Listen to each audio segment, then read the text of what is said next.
Buenas, soy Diego Sobarzo y voy a hablar sobre la ecuación de calor. Primero que todo, tenemos un elemento diferencial en el que está entrando energía y está saliendo energía por otro lado. A la vez puede estar generando. Entonces vamos a hacer un balance de energía de este mismo elemento en el que tenemos un calor que entra, sale y una generación que puede ser positiva o negativa, dependiendo si es una fuente o un sumidero.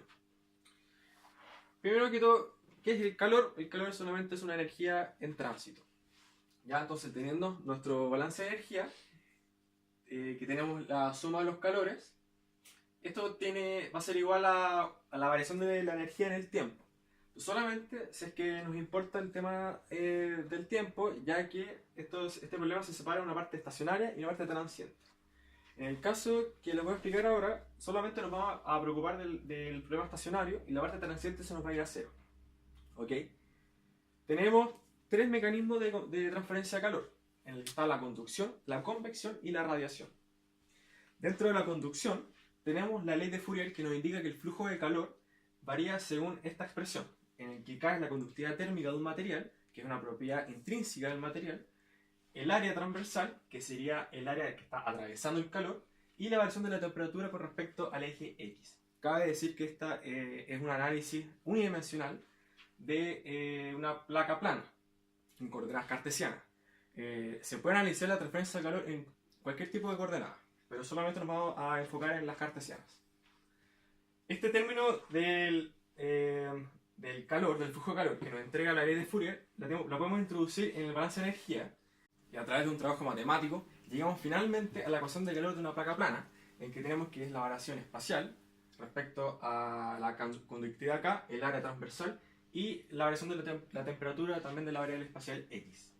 Todo esto más la generación que consideramos en nuestro elemento. Esto va a ser igual a cero, como habíamos dicho que la parte transiente se nos iría a cero porque no depende del tiempo. ¿Qué quiere decir que sea igual a cero? Es que nuestro calor, el flujo de calor, va a ser constante a través de nuestro análisis dimensional unidimensional. Y a continuación les voy a explicar un ejemplo en el que podemos aplicar fácilmente nuestra ecuación de calor. En este caso, tenemos una placa radioactiva que tiene una generación que varía con respecto a la variable espacial X, que mediante métodos numéricos se ha llegado a la conclusión que tiene una forma exponencial y que cualitativamente varía de esta forma. Esta placa radioactiva tiene una conductividad constante K1 y a su izquierda hay una pared adiabática, por lo tanto no hay un flujo de calor en esa dirección, solamente hacia la derecha. A su lado se encuentra una placa con conductividad constante K2, distinta a K1, pero a diferencia de la radioactiva, esta es una placa que tiene una generación negativa constante. Por lo tanto, el problema yace en encontrar el valor de esta constante beta de la generación negativa, tal que no ocurra transferencia de calor hacia el ambiente, es decir, que no haya convección. Por lo tanto, hacemos un análisis por separado de la placa 1 y de la placa 2. Empezando por la placa 1, nosotros planteamos la ecuación de calor que describimos anteriormente, con la generación, con respecto a X, y tenemos la condición de borde que en la placa 1, a su izquierda, en X igual 0, el flujo de calor es 0, ya que hay una pared adiabática. Aplicando esta condición, llegamos a que la tasa de variación de la temperatura con respecto a X de la placa 1 tiene una manera exponencial. ¿Ok? Pasando a la placa 2, tenemos el mismo ecuación de energía, ya que es la misma placa plana, tenemos el mismo modelo. Entonces tenemos la ecuación de energía con respecto a X, pero la diferencia anteriormente es que la generación es negativa y constante. ¿Ok? La condición de borde que aplicaremos en este caso es que el calor, el flujo de calor que pasa de la placa 1 a la placa 2, en ese punto debe ser igual. Entonces, igualamos el flujo de calor en la placa 1 a una distancia L, al flujo de calor de la placa 2 a la coordenada 0 con respecto a esta placa, y llegamos finalmente a la tasa de variación de la temperatura de la placa 2 con respecto a X, de esta manera. Y a simple vista tenemos la diferencia en que anteriormente en la placa 1 tenemos una tasa de variación de manera exponencial.